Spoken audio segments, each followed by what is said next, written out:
ভারতীয় মিডিয়ার বাড়াবাড়ির কথা কারো অজানা নয়। বাস্তবে যা হয় সবসময় তিলকে তাল করে দেখানো ভারতের আজন্ম স্বভাব। সীমান্তে নাস্তানাবুদ হলেও আজগুবি মুভি বানিয়ে সেখানে বীরত্ব প্রমাণ করে দেশটির মিডিয়া। তবে বর্তমান বিশ্বে ভারতের প্রভাব কি সত্যি আছে, নাকি এটি স্রেফ মিডিয়ার কারসাজি? ভারতের প্রধানমন্ত্রী নরেন্দ্র মোদীর কাছে শক্তিমত্তাই সবকিছু। দেশের অভ্যন্তরে তা প্রকাশ পায় সংখ্যালঘুদের দমন এবং গণমাধ্যমকে প্রভাবিত করার মধ্য দিয়ে।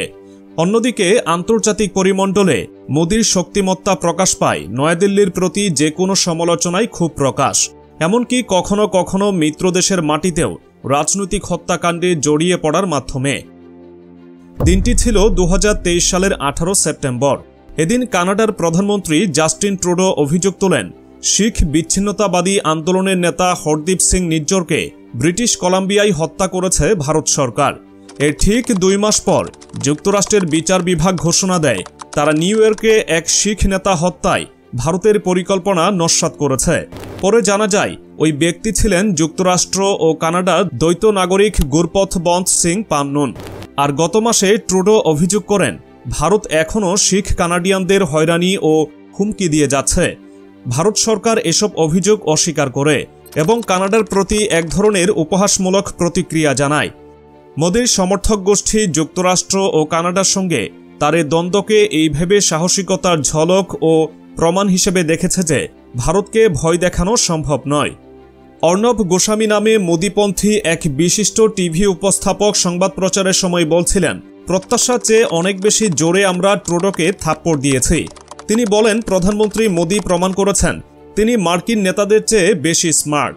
আমেরিকাকে বার্তা দিয়েছি আমরা এতটা নির্ভরশীল নয়, কিন্তু ভারতও এতটাও স্বাধীন নয় যে বন্ধুদের সঙ্গে সম্পর্ক খারাপ করতে পারে। দেশটির গোয়েন্দা সংস্থা এখন যুক্তরাষ্ট্রের বিচার বিভাগের সঙ্গে তীব্র বিরোধে জড়িয়েছে। এর কারণে ভারত অর্থনৈতিক বিনিয়োগ হারাতে পারে। এমন পরিস্থিতিতে দেশটির পররাষ্ট্রনীতি নির্ধারক দল এখন ক্ষতি মোকাবেলায় তৎপর। আসল ঘটনা হল, যেসব হত্যার পরিকল্পনা প্রকাশ পেয়েছে তা ভারতের সুনাম ক্ষুণ্ণ করেছে। দেশে শক্তিশালী হওয়ার ভান করা আর বিদেশে সত্যিকারের শক্তিশালী হওয়া একেবারেই আলাদা। মোদীর জনপ্রিয়তার মূলে রয়েছে ক্ষমতাধর নেতা হিসেবে তার পরিচিতি। তিনি ক্ষমতায় বসেন দেশের হিন্দু ধর্মীয় সংখ্যাগরিষ্ঠদের বিপক্ষে মুসলিম সংখ্যালঘুদের দাঁড় করিয়ে। তিনি এমন ধারণা দেন যে মুসলিমরা হিন্দুদের শ্রেষ্ঠত্ব পুনরুদ্ধারে বাধা সৃষ্টি করছে। হিন্দুদের পৌরাণিক কাহিনী অনুযায়ী মুসলিম বিজয়ীরা বশীভূত না করা পর্যন্ত ভারত একটি বিশ্ব নেতৃস্থানীয় হিন্দু জাতি ছিল। মোদী যখন গুজরাট রাজ্যে সরকারে ছিলেন তখন এক দাঙ্গার সময় তিনি নীরব ছিলেন। তখন অন্তত 790 জন মুসলিম বাসিন্দা নিহত হন। এ ঘটনার পর তার দল নির্বাচনে আরও বেশি আসন পায়। কিন্তু সম্প্রতি অনুষ্ঠিত নির্বাচনে যেখানে অর্থনৈতিক সমস্যা ছিল মূল আলোচনা, সেখানে তার দল আসন হারায়। ক্ষমতায় আসার পর প্রধানমন্ত্রী মোদীর দল বিরোধিতা একেবারেই সহ্য করেনি এবং ধর্মীয় জাতীয়তাবাদী উদ্দেশ্যে সহিংসতাকে কাজে লাগাতেও কোনো সংকোচ বোধ করেনি।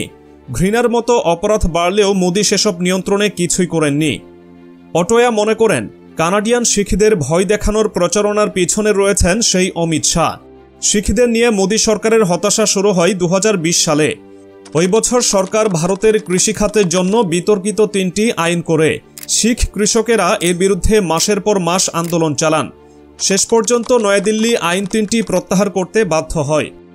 পরাজয় মেনে নেওয়া মোদী সরকারের স্বভাবে নেই। এই পরাজয়ের প্রতিক্রিয়ায় তারা দাবি করে কৃষকদের আন্দোলন শিখ বিচ্ছিন্নতাবাদীদের কাজ, যারা দেশকে ভাঙার চেষ্টা করছে। এই দাবি সম্পূর্ণ ভিত্তিহীন ছিল, কেননা ভারতের ভেতরে শিখ বিচ্ছিন্নতাবাদ 1990-এর দশক থেকেই কার্যত নিষ্ক্রিয়।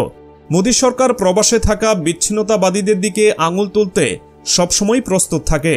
যদি নয়াদিল্লি নিজ্জর ও পান্নুনকে হত্যার নির্দেশ দিয়ে থাকে তবে তা হয় কথিত হুমকিকে গুরুত্ব দেওয়ার জন্য, নয়তো ধর্মীয় সংখ্যালঘুদের প্রতি ক্ষোভের কারণে।